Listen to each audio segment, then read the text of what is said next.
Mr. President, years ago I traveled to Israel with then Minority Leader Senator Harry Reid. We met with Shimon Peres, and something happened that I've never forgotten.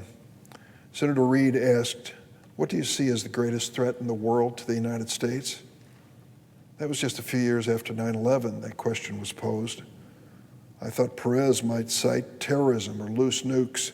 Instead, he said without hesitation, "China. Don't you see that?"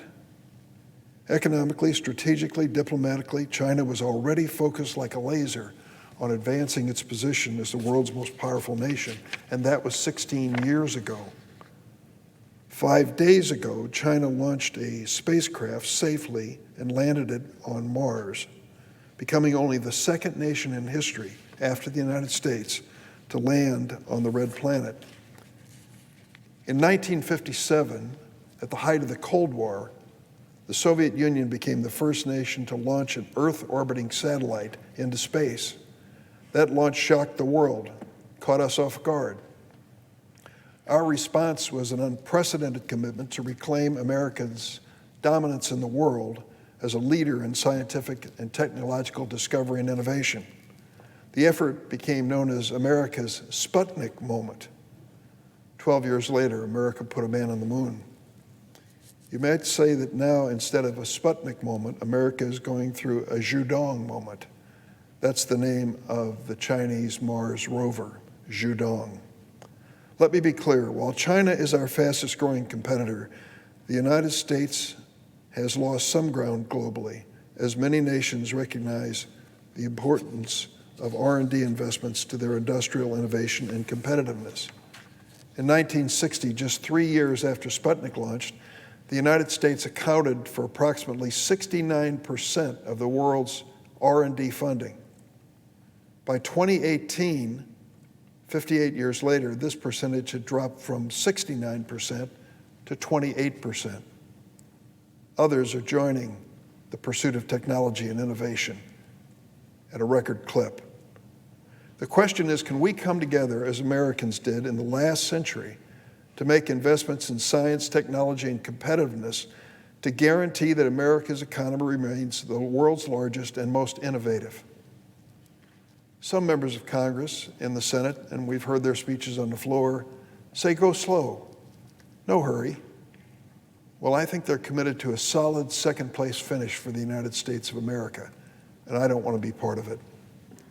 The Endless Frontier Act, which we're going to consider, gives us a reason for hope. It's broad-based, it's bipartisan, and it shows leadership by Majority Leader Chuck Schumer and Senator Todd Young, Republican of Indiana, along with Commerce Committee Chair Maria Cantwell of Washington and Ranking Member Roger Wicker of Mississippi. Like America's response to Sputnik, the new era of scientific and technological discovery will be driven by seed money from the federal government. But this effort is not limited to the government spending. America is home to the world's best research colleges and universities and laboratories, like Argonne National Lab in my state of Illinois. They're part of this effort too. We'll harness the combined efforts of America's best scientific and technological minds in the public sector and the private sector. The Endless Frontier Act and broader competitiveness package represents the largest investment in U.S. science and technology since the Apollo era. It will authorize more than $100 billion over 5 years to support breakthrough scientific discovery and technological innovation in 10 key areas vital to building an innovation economy for the 21st century and creating good jobs in the process. The key areas include fields of advanced energy, semiconductors, artificial intelligence, biotechnology and genomics, quantum computing, robotics, materials science, disaster prevention, and of course, cybersecurity. If you need a reminder of why it's urgent that we improve U.S. cybersecurity, look at how the ransomware attack last week by Russian cyber criminals on a major American oil pipeline caused long gas lines and panic buying throughout the eastern half of our country. Investing strategically in these 10 key innovation areas will enable the United States to protect America's position as a leader in the global economy and our national security.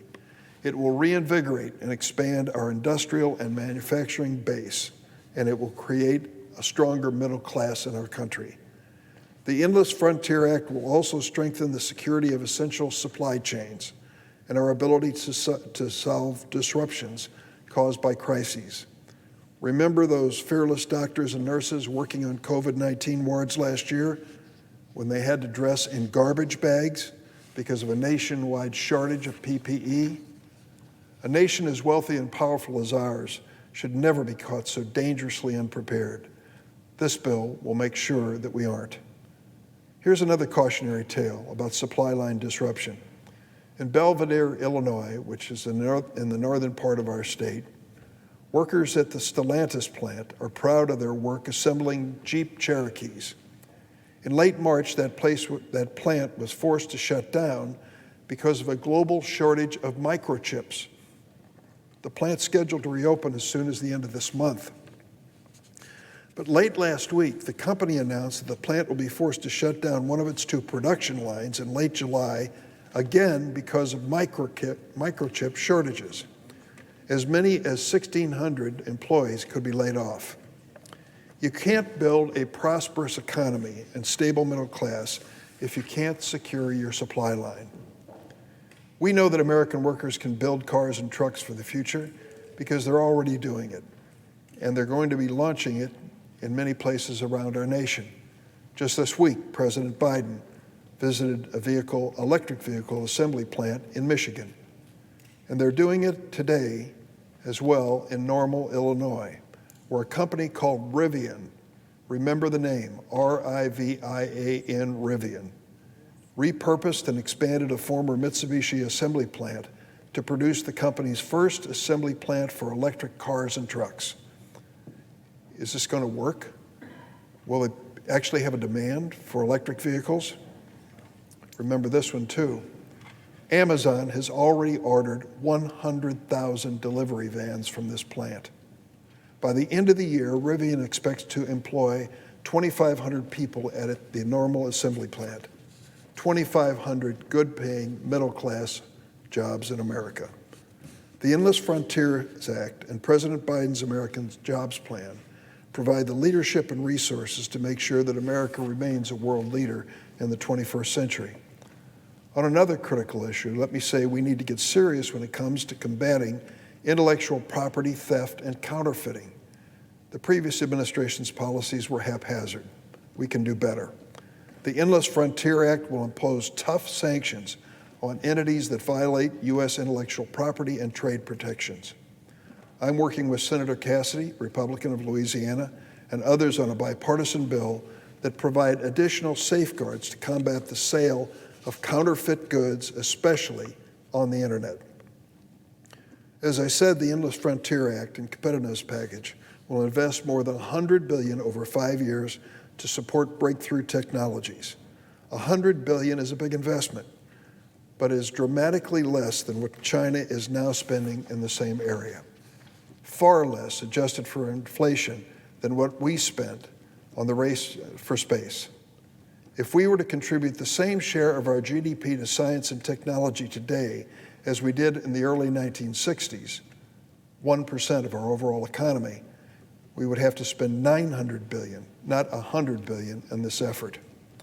My support for the Endless Frontier Act builds on my commitment to securing steady, predictable funding increases for so many research agencies, the federal government, but especially the National Institutes of Health. It was years of NIH-funded research that produced the life-saving vaccines that are now enabling us to take off our mask and start to resume our lives in this pandemic. Yesterday, I went out to NIH with several of my colleagues. Senator Blunt led a group from the Appropriations Committee. We met with the NIH Director, Francis Collins, Dr. Anthony Fauci, and scientists who are working on breakthrough discoveries. It was about 6 years ago that Senator Roy Blunt, Republican of Missouri, and I made an informal pact. We agreed to work together to increase the NIH budget by 5% a year over and above inflation. Since then, with the help of Senator Patty Murray and Lamar Alexander, We increased NIH budget more than 40%. Because of those modest investments in the genius of NIH-funded researchers, we now have a real chance of developing better treatments and cures for terrible diseases, including cancers, sickle cell, and Alzheimer's. The race for the future isn't an either-or deal. Either we invest in foundational science or we invest in breakthrough technologies which apply it. We have to invest in both. I'll continue to work with senators in both parties to preserve steady, predictable funding increases for research. No one bill will secure America's economic prosperity in the future, or our national security, or resolve our outstanding issues with China. We still have a lot of work to do, both in Congress and diplomatically.